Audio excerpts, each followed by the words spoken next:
আসসালামু আলাইকুম। নবম ও দশম শ্রেণীর সুপ্রিয় শিক্ষার্থী বন্ধুরা, নভেশন মডেল স্কুলের অনলাইন ক্লাসে আমি স্বাগত জানাচ্ছি তোমাদের। আজকে আমরা পদার্থবিজ্ঞানের পঞ্চম অধ্যায়ের গাণিতিক সমস্যা নিয়ে আলোচনা করব। ইতিপূর্বে আরও কিছু গাণিতিক সমস্যা নিয়ে আমরা আলোচনা করেছি। আজকে আরও কিছু গাণিতিক সমস্যা নিয়ে আলোচনা করব। তো আজকে আমি যে গাণিতিক সমস্যাটি আলোচনা করব এটাও একটা বোর্ড কোশ্চেন, যেটা বরিশাল বোর্ড 2017 সালে এসছে। দেখো সবাই, বরিশাল বোর্ড 2017। এটা গ নাম্বারটা করব প্রথমে। তো প্রশ্নটা একটু বুঝি আমরা আগে। এখানেও দেখা যাচ্ছে যে সেই প্যাসকেলের সূত্রের পিস্টন, বড় পিস্টন আর ছোট পিস্টনের যে অঙ্কগুলো এর আগেও আমরা করেছি, ঠিক ওই রকমই কিছুটা অঙ্ক। এখানে দুইটা পিস্টন দেওয়া আছে। তো এখানে এবার পিস্টনের ব্যাস দেওয়া আছে। ছোট পিস্টনের ব্যাস দেওয়া আছে D1 = 20 মিটার, আর বড় পিস্টনের ব্যাস দেওয়া আছে D2 = কত? 40 মিটার। 40 মিটার। তো এখানে বলা হয়েছে কি যে গোলকের আয়তন নির্ণয় করো। অর্থাৎ এই যে বড় পিস্টন, এর উপরে একটা গোলক রাখা আছে, যে গোলকের ব্যাসার্ধ দেওয়া আছে। এখানকার ব্যাসার্ধ দেওয়া আছে কত? R = 4 centimetre. R = 4 সেন্টিমিটার দেওয়া আছে, আর ঘনত্ব দেওয়া আছে 1050। ঘনত্ব রো সমান কত? 10,500, সরি। আর এটা 4 না, এটা 5 সেন্টিমিটার দেওয়া আছে, এত kg/m³। তো প্রথমত হচ্ছে কি যে গোলকটার ঘনত্ব কত সেটা আমাদের, গোলকের ভর চেয়েছে, ভর কত সেটা আমাদের বের করতে হবে। আর দ্বিতীয় ক্ষেত্রে বলেছে কি যে এই ছোট পিস্টনে 15 নিউটন বল প্রয়োগ করে এই বড় পিস্টনের বস্তুটিকে উপরে উঠানো যাবে কিনা। তাহলে কোশ্চেনটা আমি আবার একটু শুরু থেকে বুঝিয়ে দিই। যে দুইটা পিস্টন, ছোট পিস্টনের ব্যাস দেওয়া আছে, বড় পিস্টনের ব্যাস দেওয়া আছে। বড় পিস্টনের উপরে একটা গোলক রাখা আছে যার ব্যাসার্ধ 5 সেন্টিমিটার এবং ঘনত্ব দেওয়া আছে 10,500 kg/m³। প্রথম কোশ্চেন হলো যে ওই গোলকটির ভর কত সেটা আমাদের বের করতে হবে। আর দ্বিতীয় যে কোশ্চেন সেটা হচ্ছে যে এই ছোট পিস্টনে 15 নিউটন বল প্রয়োগ করে বড় পিস্টনে রাখা এই গোলকটিকে উপরে উঠানো যাবে কিনা। তো প্রথমে আমরা গ নাম্বার প্রশ্নটার সমাধান করি। একটু দেখো এখানে কি লিখব। দেখো এখানে গোলকের ব্যাসার্ধ, ব্যাসার্ধ R = 5 সেন্টিমিটার। এটাকে মিটার করলে কত হবে? 0.05 মিটার। ঘনত্ব, গোলকের উপাদানের ঘনত্ব রো দেওয়া আছে কত? 10,500 kg/m³। আমরা বের করব কি গোলকের ভর M = কত। তো আমরা কি জানি? আমরা জানি যে রো সমান কত? m/v। তাহলে M = কত হবে? Rho V. কিন্তু দেখো খেয়াল করে, এখানে কিন্তু সরাসরি ভি দেওয়া নেই, কিন্তু কি দেওয়া আছে? যে গোলকের ভর নির্ণয় করতে যাচ্ছি আমরা, সেই গোলকের ব্যাসার্ধ দেওয়া আছে। তাহলে ওই ব্যাসার্ধ দিয়ে আমাদের কি করতে হবে? আয়তনের সূত্রটা লিখতে হবে, যেটা আমরা জানি। রো = কত? 10,500, সেটা তো দেওয়াই আছে। আর ভি = কত লিখবো? 4/3 πr3। ব্যাস, এখন মান বসাবো। এটা হলো 10,500 × 4/3 3.1416 ইন্টু আর এর মান কত দেওয়া আছে 0.05 কিউব করলে কত হবে মেবি 5.5 কেজি।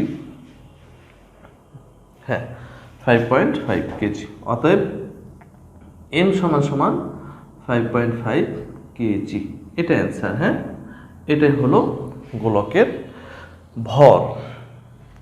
এরপরে পরের কোশ্চেনে আমরা চলে যাব। খেয়াল করো, পরের কোশ্চেনটা হচ্ছে যে এখানে আমরা 15 নিউটন বল প্রয়োগ করব। কত নিউটন? 15 নিউটন। তাহলে এই বলটাই ভিতরে যে তরল থাকবে সেই তরলের মাধ্যমে এই বড় পিস্টনের উপর ক্রিয়া করবে কোন দিকে? উপরের দিকে। কিন্তু এই যে বস্তুটা রাখা হয়েছে বড় পিস্টনের উপর, এই বস্তুটা কোন দিকে ক্রিয়া করবে? বস্তুর ওজন নিচের দিকে। তাহলে দেখো বস্তুর ওজন W কাজ করছে নিচের দিকে, আর বড় পিস্টনের বল F2 কাজ করছে কোন দিকে? উপর দিকে। যদি এখন এই বড় পিস্টনের বল বস্তুর ওজন অপেক্ষা বেশি হয় তাহলেই বস্তুটিকে উপরে উঠানো সম্ভব। কিন্তু যদি বড় পিস্টনের বল বস্তুর ওজন অপেক্ষা কম হয় তাহলে কিন্তু আর বস্তুটাকে উপরে উঠানো সম্ভব নয়।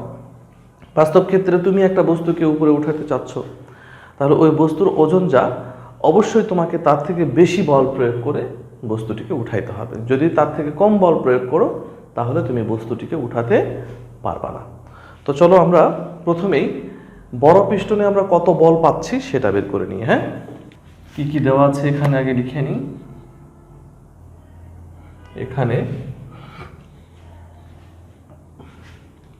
ছোট পিস্টনের ব্যাস, ছোট পিস্টনের ব্যাস D1 সমান সমান কত? 20 সেন্টিমিটার। তারপর বড় পিস্টনের ব্যাস D2 সমান সমান 40 সেন্টিমিটার। এখানে কেন সেন্টিমিটারকে মিটার করব না, এর আগের অঙ্কগুলোতে আমি বলেছি, কারণ এখানে D1 এবং D2 অনুপাত আকারে থাকে, একক কেটে যায়, এই কারণে সেন্টিমিটারকে মিটার না করলেও চলবে। তবে যদি তোমরা সেন্টিমিটারকে মিটার করো তাহলেও কোনো সমস্যা নেই, একই কথা। ছোট পিস্টনে প্রযুক্ত বল, ছোট পিস্টনে প্রযুক্ত বল F1 সমান সমান কত দেওয়া আছে? 15 নিউটন। তাহলে বড় পিস্টনে প্রাপ্ত বল F2 সমান সমান কত? তাহলে কি লিখবো আমরা? আমরা জানি যে F2 ডিভাইডেড বাই F1 সমান সমান কত? A2 ভাগ A1। তো এখানে যেহেতু ক্ষেত্রফল দেওয়া আছে, ব্যাস তো আর দেওয়া নেই, তাহলে ওই ক্ষেত্রফল থেকে আমাদের ব্যাসে কনভার্ট করতে হবে। কিরকম দেখো, তাহলে F2 সমান সমান ক্ষেত্রফল হচ্ছে 1/4 পাই B স্কোয়ার, তার মানে D2 স্কোয়ার, আর নিচে কত লিখবো? 1/4 পাই D1 স্কোয়ার ইন্টু F1টা ওই পাশে গেলে হয়ে যাবে গুণ। তাহলে F2 সমান সমান 1/4 পাই কেটে যায়, তাহলে D2 ভাগ D1 লিখে একবারে হোল স্কোয়ার দিয়ে দিলাম আমি F1। এবার মান বসাই, 40 ভাগ 20 স্কোয়ার ইন্টু কত? এটা 15, তাহলে কত হবে? 60 নিউটন। তাহলে বড় পিস্টনে আমরা কতটুকু বল পাচ্ছি? 60 নিউটন। আবার দেখো যে বস্তুর ভর কত দেওয়া আছে। আবার আমি এই পাশটাই করছি আর কি। হ্যাঁ আবার বস্তুর ভর M সমান সমান 5.5 কেজি, যেটা গ নাম্বারে পেয়েছি। আর কি দেওয়া আছে? আমাদের জানা আছে অভিকর্ষ ত্বরণ 9.8 metre per second square.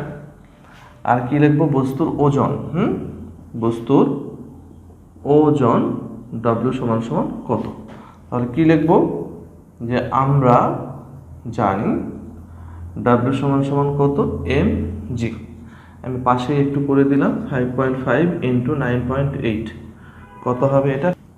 53.9 Newton. তাহলে খেয়াল করে দেখো, বড় পিস্টনে বল পাচ্ছি আমরা 60 নিউটন, অথচ বস্তুর ওজনটা কত? 53.9 নিউটন। অর্থাৎ বস্তু নিচের দিকে যতটুকু বল প্রয়োগ করছে তার থেকে বেশি বল পাচ্ছি আমরা কোথায়? বড় পিস্টনে।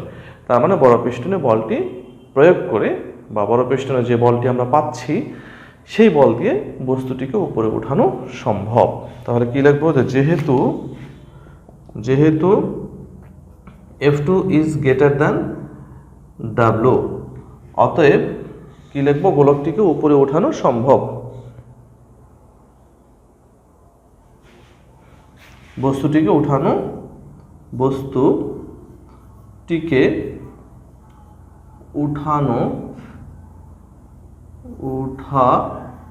সম্ভব। এখানে লিখে দিলাম একটু, হ্যাঁ, এটাই অ্যান্সার। হ্যাঁ, তো আশা করি তোমরা সমস্যাটি বুঝতে পেরেছ। তো পঞ্চম অধ্যায় এখানেই সমাপ্ত ঘোষণা করছি। পঞ্চম অধ্যায় থেকে যা গাণিতিক সমস্যাগুলো সমাধান করলাম আমরা, মোটামুটি সব নিয়মের সমস্যাগুলোই আমরা সমাধান করেছি। তো তোমরা বাসায় এগুলো একটু বেশি বেশি স্টাডি করবা, কারণ পদার্থবিজ্ঞানের অঙ্কগুলো প্র্যাকটিস না করলে, শুধু পদার্থবিজ্ঞান না, যে কোনো ধরনের অঙ্কই যদি তুমি প্র্যাকটিস না করো তাহলে সেই ক্ষেত্রে কিন্তু এগুলো মনে রাখা কঠিন। আর যেহেতু এখানে সূত্রের অনেক ব্যবহার, সূত্রগুলোও তো তোমার মনে রাখতে হবে। আর সূত্রগুলো যদি তুমি মুখস্থ করে মনে রাখতে চাও তাহলে সেই ক্ষেত্রে আমার মনে হয় একটু কঠিন হবে। বরং তুমি কিছুটা মুখস্থ করে অঙ্ক করে যখন সূত্রগুলোকে তুমি এখানে প্রয়োগ করবা তখন দেখবা যে সূত্রগুলো তোমাদের জন্য মনে রাখা সহজ হবে। তো সবাই নিয়মিত পড়াশোনা করবা। সবার সুস্বাস্থ্য কামনা করছি। আল্লাহ হাফেজ।